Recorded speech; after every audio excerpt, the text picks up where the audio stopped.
cirurgia robótica para o tratamento de remoção do câncer na próstata. Você já ouviu falar? É uma inovação. Mas quem é que pode fazer isso? Será que não é importante contar com um profissional habilitado? É sobre isso que vamos falar agora. A nossa referência é o Dr. Leonardo Welter. Começa agora mais um Câmera Brasil.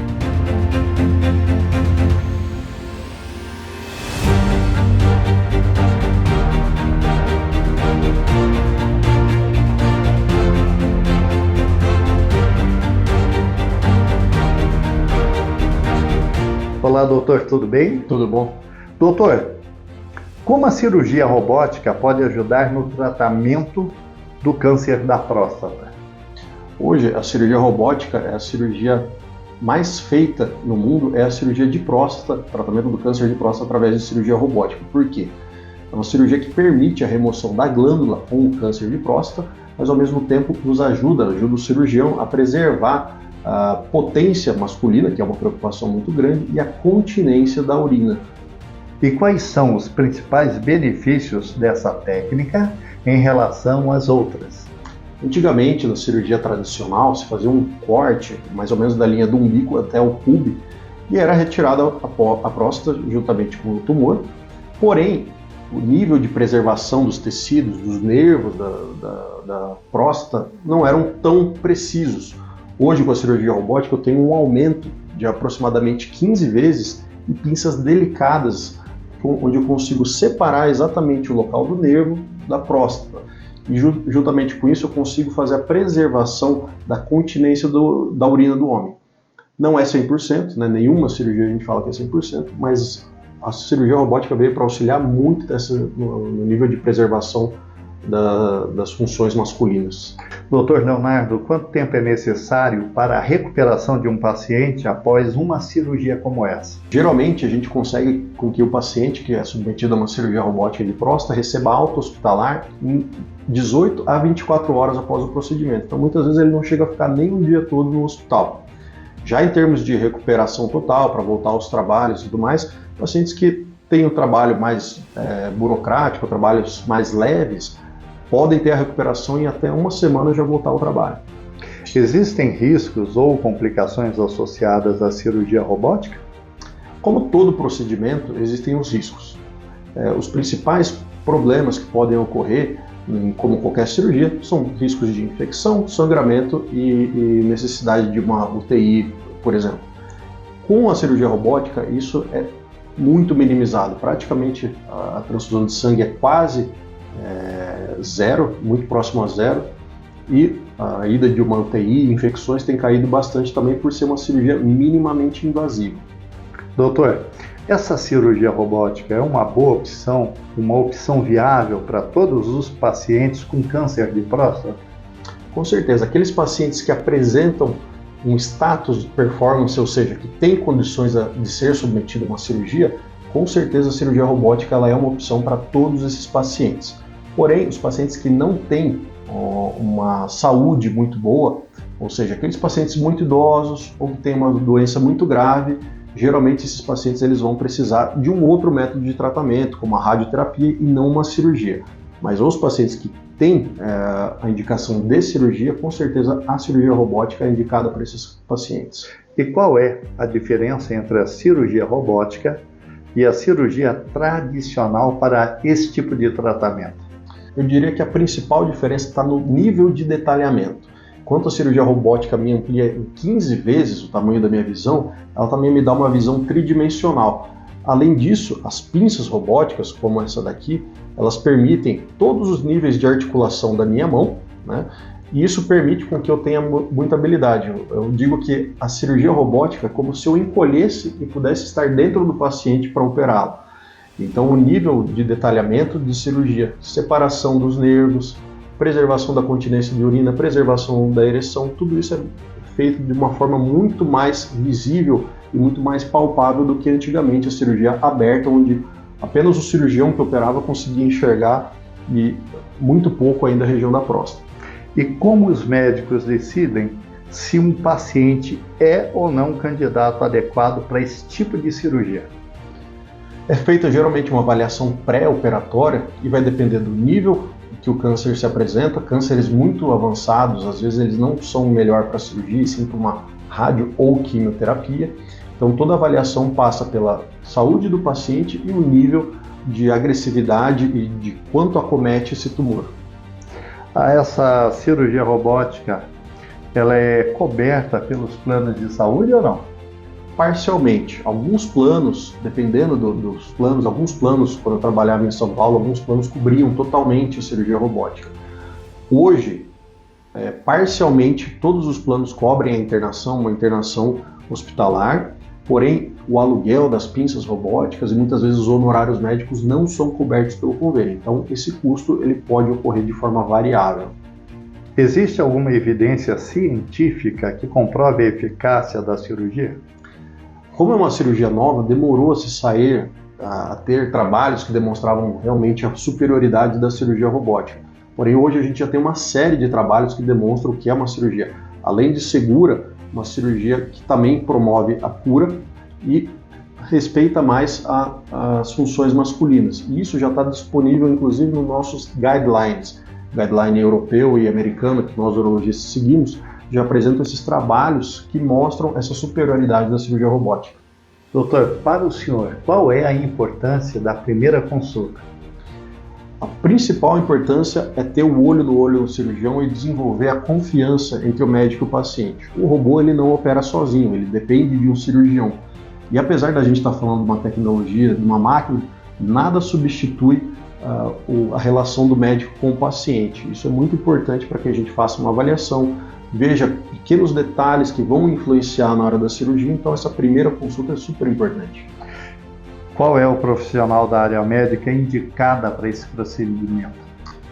A remoção da próstata é feita principalmente pelos urologistas. Todo urologista é um cirurgião, nem todo urologista está habilitado a operar robótica, então procure saber se o seu cirurgião urologista é habilitado em cirurgia robótica, e também os cirurgiões oncológicos também podem fazer essa cirurgia. Doutor, o senhor é uma referência profissional nessa área. Poderia nos falar um pouco da sua experiência? Bom, eu sou formado aqui no Paraná, em Curitiba, né? Fiz a minha residência médica de urologia aqui em Curitiba também e fui a São Paulo, no maior centro de câncer da América Latina, que é o AC Camargo Cancer Center, onde eu fiz essa especialização em tratamento de câncer, principalmente utilizando a cirurgia robótica, né?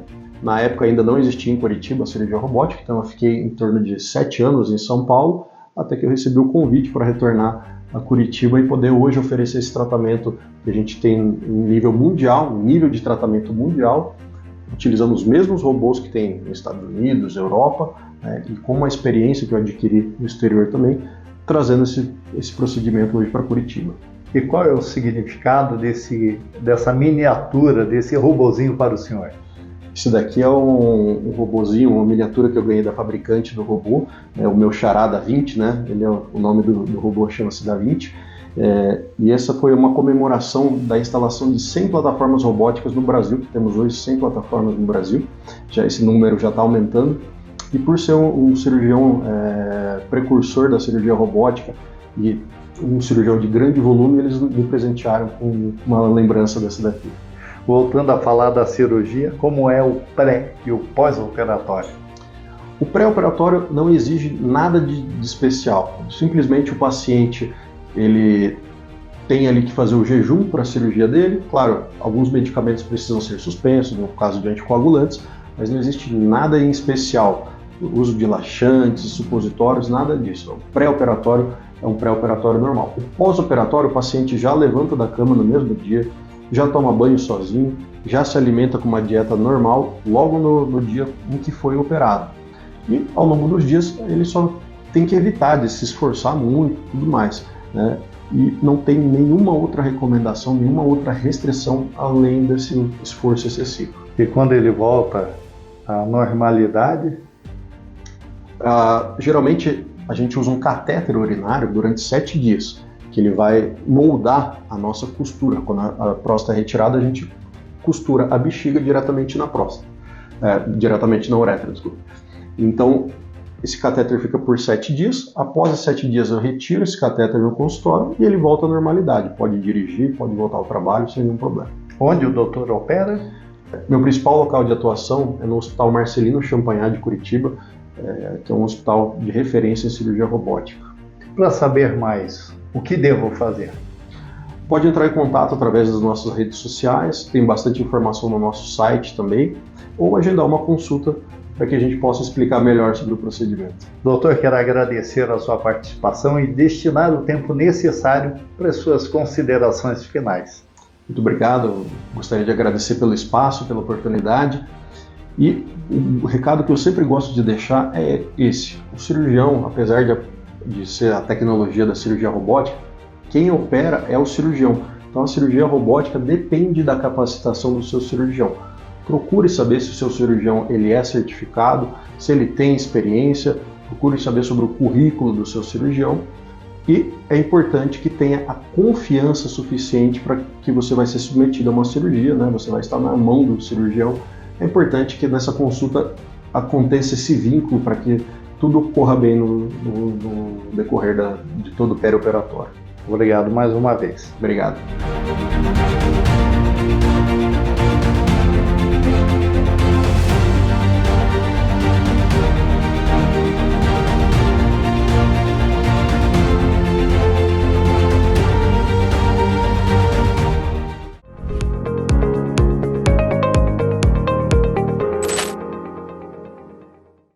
Olá, eu sou o Dr. Pascoal Figueiredo, médico, e eu trago aqui semanalmente informações relevantes para você melhorar a sua saúde. Hoje, nós vamos tratar de um assunto que talvez não seja nenhuma novidade para vocês, mas a solução dela eu acho que vai surpreender vocês.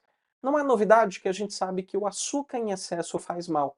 O problema é que na nossa alimentação moderna e cotidiana é muito, mas muito fácil a gente ingerir enorme quantidade de glicose, seja pelos farináceos, bolos, doces, tortas, pães que a gente consome, ou pelos doces propriamente dito, que já contém o acréscimo de açúcar direto, bebidas açucaradas e até mesmo os sucos de frutas integrais, onde você retira toda a fibra das frutas e consome apenas a frutose concentrada ali é, nos sucos, certo?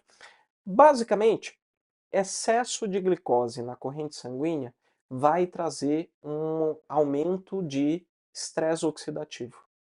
Vai aumentar radicais livres na nossa corrente sanguínea e isso resulta em inflamação. É isso o que acaba desencadeando uma série de outros problemas metabólicos para a nossa saúde. Esteatose hepática, que é a gordura no fígado, o desenvolvimento de diabetes do tipo 2 através da resistência insulínica, a própria obesidade também é uma causa do excesso de açúcar na nossa alimentação. E veja que em toda e qualquer alimentação que a gente consome, em qualquer mesa que a gente faz com fraternização, a gente encontra um desses dois itens, ou a farinha de trigo ou o açúcar. E a ideia aqui não é abominar nenhuma desses dois, porque eles fazem parte da nossa alimentação cotidiana. Mas a solução que eu trago, ela é simples. Às vezes a tua alimentação ela está bem nutritiva e você sequer exagera nesses itens, mas ainda assim pode trazer picos glicêmicos importantes. E como é que a gente corrige isso? Melhorando, corrigindo a ordem que a gente consome os alimentos. Pessoal, é impressionante como isso diminui consideravelmente o pico de glicose na nossa corrente sanguínea, chegando até 70% do pico glicêmico que a gente teria, a gente reduz em torno de 70% do que a gente teria se a gente não tivesse a ordem correta dos alimentos. Então, o que vem por primeiro no nosso prato? As fontes de fibra. Isso mesmo. Consumir um bom prato de salada antes do almoço, certo? Ou consumir primeiro aquilo que já está no prato. Vem primeiro os legumes, certo? Os vegetais.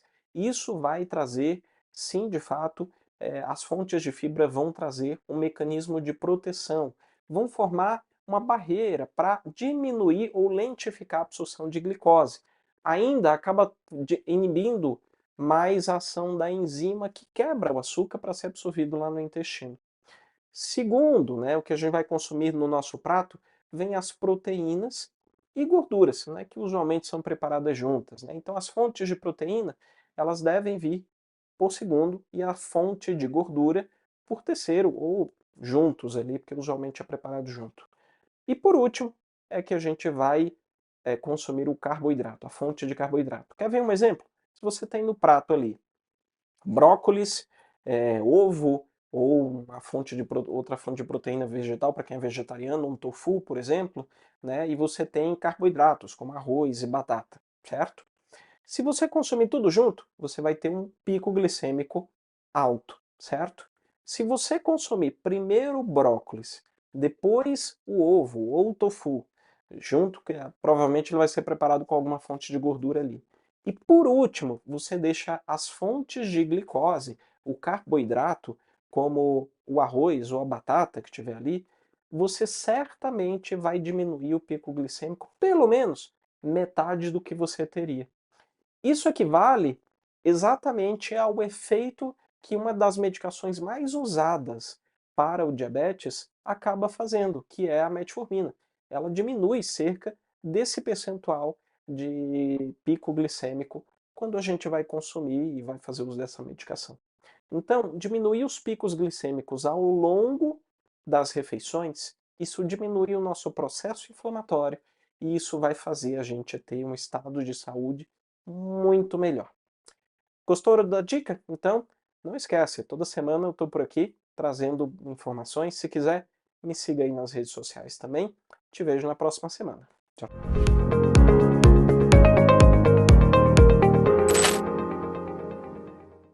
A identidade visual de uma empresa passa necessariamente pelos trajes corporativos dos seus colaboradores.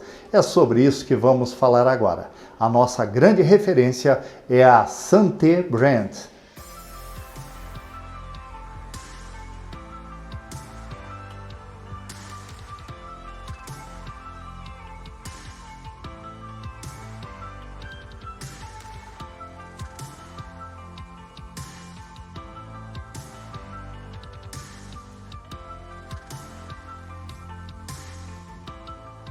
Silvia, vamos falar um pouquinho do mercado da moda corporativa no Brasil. Qual foi a evolução desse mercado? Bom, eu acredito que antigamente o mundo corporativo de uniformes era muito tradicional. E hoje em dia, com o leque de tecido, de modelagem, de criação de outras peças, de caimento, a gente consegue trazer realmente tendências de moda nos uniformes. Você acha que eu erro quando eu afirmo que antigamente as pessoas até tinham um pouco de resistência a usar o uniforme, ficavam meio acanhadas porque parecia tudo padronizado? Ah, com certeza. Antigamente realmente não tinha tanta essa diversidade, então as pessoas realmente ficavam sempre no tradicional. Então hoje em dia a gente consegue trazer uma modelagem diferente, principalmente para as mulheres, um caimento diferente de uniforme que realmente até melhora a autoestima de quem trabalha na empresa e muda a imagem realmente que a empresa passa para o cliente. Então significa dizer que o traje corporativo também passa uma bela identidade visual da empresa. Sem dúvidas, eu acho que nunca foi tão importante hoje a nossa imagem transmitir a mensagem que a gente gostaria para o nosso cliente. Então, na parte de empresas não seria nada diferente. O jeito que a nossa equipe está uniformizada é a primeira impressão que o cliente tem de nós. A gente fala que o cérebro tem 90 segundos para criar a primeira impressão de alguém, a primeira impressão de um profissional, de uma empresa. Então é o tempo que a gente precisa causar aquela imagem de impacto. E a vestimenta influencia muito nisso. E essa vestimenta, ela pode devolver ou melhorar a autoestima de quem a usa? Com certeza. Justamente por esse leque de modelagem, de peças, de cores, a gente consegue realmente trazer a autoestima de quem usa e também trazer as mensagens de diferenciação, de destaque, uma empresa que usa algo diferente mesmo. Já que estamos falando de tecnologia, modernidade, quais são as novas tendências quanto a linhas? Em relação às tendências de peças, de coleção, aqui a gente sempre conta com estilistas que desenvolvem as peças junto com a gente Então, na questão de tecidos, a gente sempre está buscando tecidos tecnológicos, tecidos que tenham um caimento no corpo melhor. Então, a gente sempre fica antenado quanto a isso também. E é normal a pessoa, o profissional que precisa desse traje corporativo já vir com a sua ideia na cabeça e o profissional de vocês que atende esse anseio, ele traduzir na peça justamente aquilo que o cliente precisa? Com certeza. Dependendo do que a empresa quer causar, da mensagem que a empresa quer passar para o cliente, a gente desenvolve as peças, a gente consegue escolher cores que transmitem essa mensagem, então tudo isso influencia também. Silvia, quais são as cores mais atuais? Olha, não digo tão de atuais, porque existe gostos para todos os tipos, né? Então, eu digo que antigamente, por exemplo, profissionais da área da saúde só escolhiam branco, mas hoje em dia todos estão optando por cores diferentes, então o leque de opções aumentou muito, mas existem vários tipos de cores, não tendências, né, digamos, você pode escolher vários tipos. E quando falamos em tecidos, o que mudou? Em relação aos tecidos, nós aqui buscamos sempre tecidos tecnológicos, novos, principalmente também tecidos que, por exemplo, possuem elastano, que eles dão um caimento melhor ao corpo, dão um acabamento melhor, então a gente sempre está buscando também novas tendências de tecidos. E quais são as grandes vantagens em se buscar uma empresa especializada em trajes corporativos? É justamente a gente conseguir ajudar a empresa a transmitir a mensagem que ela gostaria. Então, seriedade, responsabilidade, destaque são características que a gente consegue transmitir pela vestimenta. Então, como a equipe está vestida, a gente consegue transmitir essa mensagem também. Silvia, sabemos que opções não faltam no mercado, mas quais devem ser os critérios para se escolher uma empresa especializada antenada nesse tipo de traje? Eu acredito que seja muito pelo estilo. Então, a empresa definir o seu estilo, qual estilo que ela gostaria, a mensagem que ela quer transmitir, aí, assim, procurar uma marca de uniformes que condiz com o estilo dela. Agora eu gostaria que você falasse sobre a Santer, a missão de vocês, o histórico. Me parece que você vem de outra área. E como que a moda começou a mexer com os teus sentimentos? Bom, um breve histórico, então, eu sou cirurgiã dentista, eu atuo no meu consultório aqui em Curitiba, na área de prótese e estética. E a moda sempre foi muito presente na minha vida, eu sempre gostei muito e sou muito antenada nessas coisas. E quando eu me formei alguns anos atrás em odontologia, eu não encontrava um jaleco, um uniforme para minha equipe que fosse diferente, que fosse um tecido diferente, uma modelagem, um caimento diferente. Eu sempre achava os tradicionais. E foi aí que a marca surgiu. Então a gente tem sempre o objetivo de ajudar os profissionais que querem se diferenciar, tanto na imagem. Então a gente sempre está buscando destaques nesse sentido. E qual é o tipo de perfil dos clientes da Santer? A gente consegue atender tanto profissionais da área da saúde, que tem consultórios, que tem clínica, que tem os seus funcionários e sua equipe, e também empresas corporativas que não têm nada a ver com a área da saúde. Agora sim, nos fale sobre a produção de vocês, o que vocês produzem em si e qual é a capacidade de atendimento. Tá. Nossa produção, ela não é focada em produção em massa, justamente a gente preza muito pelo único, pelo atendimento personalizado, desde a entrega, desde as peças, então a gente preza muito por isso. Hoje a gente produz tanto uniformes que tendem para a área da saúde, como jalecos, conjuntos, e também as mesmas peças podem ser utilizadas para empresas corporativas. E qual é a origem da matéria-prima? A maioria dos nossos tecidos são tecidos importados, todos que a gente tem um olhar para cuidar bastante com a qualidade, para trazer realmente tecidos que se diferenciem aqui. E como funciona o campo de pesquisas de vocês e o desenvolvimento desses trajes? A gente conta com estilistas, né, que ajudam a gente a desenvolver as coleções, a desenvolver as peças, Como eu disse, a gente sempre está antenado na questão de tendências do mundo da moda. Algo que eu sempre quis é trazer informações de moda nas nossas peças. Eu sempre falo para as pessoas por que um uniforme não pode ter uma informação de moda, né, uma tendência nele. Então a gente sempre fica pesquisando isso.